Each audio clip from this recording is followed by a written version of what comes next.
So in the 1970s, moving from Nixon on to Johnson and beyond from there, the Vietnam War ends.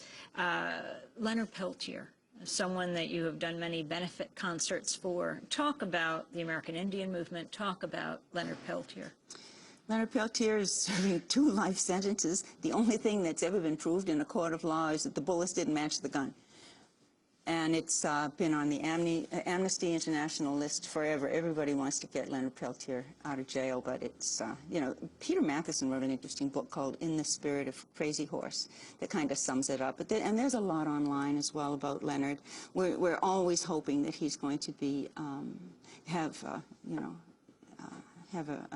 another trial, or, you know, just be let out. It's just stupid that he's in jail. And how did his story touch your heart? How did his story illustrate what's going on with Native Americans here? Well, I had known Leonard, and, you know, somebody described Leonard as it's like somebody's cousin who comes over to work on your car on the weekend. You know, Leonard was not like a flag-burning, you know, Leonard was just a regular guy, and he represents the kind of person who can just wind up taking the rap because something bad was done by an administration. It's too complicated an issue, really, not to dedicate really a lot of time to, but the FBI shouldn't have been there. No, the people should not have been open fire on Indians camping on their own ground, but there was so much going on locally and then nationally. Leonard got caught in the middle of it. And I mentioned Leonard and also my friend Annie Mae Aquash, who died. You know, the FBI, they told us she'd died of exposure, you know, but her head was filled with bullets and her hands were cut off. You know, they put their hands in a shoebox and pushed them at her family. And, you know, real bad stuff sometimes goes on. And as an artist, sometimes you can artfully say something in a 3-minute song that it would take somebody else a 400-page book to write. And as a songwriter, I just really admire the art of the 3-minute song. It's almost like good journalism if you think it out. It's very hard sometimes to just talk right off the cuff and say something in 1 sentence. But if you work on it, which is opposed to writing a love song, which is all emotion and inspiration. If the emotion and inspiration, if you put your head to editing it and working on it, sometimes you can come up with something that really, there's no argument against it, you know, like Universal Soldier or Bury My Heart at Wounded Knee. And I wrote those songs kind of like I was writing for a professor who didn't want me to get an A, and I was determined, yeah? So I worked on them real hard. But then another kind of song, like Until It's Time for You to Go, or some of the songs on the new album are just right from the heart and real spontaneous and love songs. So there's many different ways that a songwriter writes. Until It's Time for You to Go.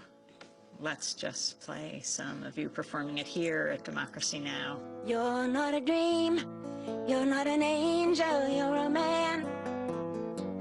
And I'm not a queen, I'm a woman, take my hand.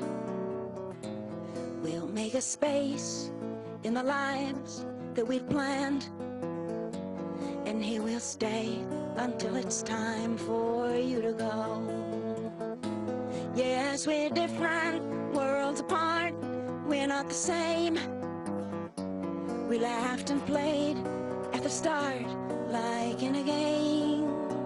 You could have stayed outside my heart, but in you came.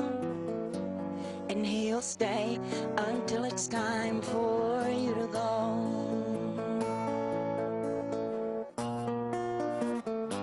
Don't ask why. Don't ask how. Don't ask forever. Love me now. This love of mine had no beginning, it has no end. I was an oak, now I'm a willow, now I can bend. And though I'll never in my life see you again, still I'll stay until it's time for you to go. Don't ask why of me. Don't ask how of me. Don't ask forever of me. Love me, love me now. You're not a dream, you're not an angel, you're a man, yeah. And I'm not a queen, I'm a woman. Take my hand, we'll make a space in the lives that we planned, and here we'll stay until it's time for you to go. And here we'll stay until it's time for you to go. Until it's time for you to go. Tell us about the song, and then talk about the music industry. I mean, Elvis Presley sang the song and wanted you to give up the rights. Is that right? Well, not him personally.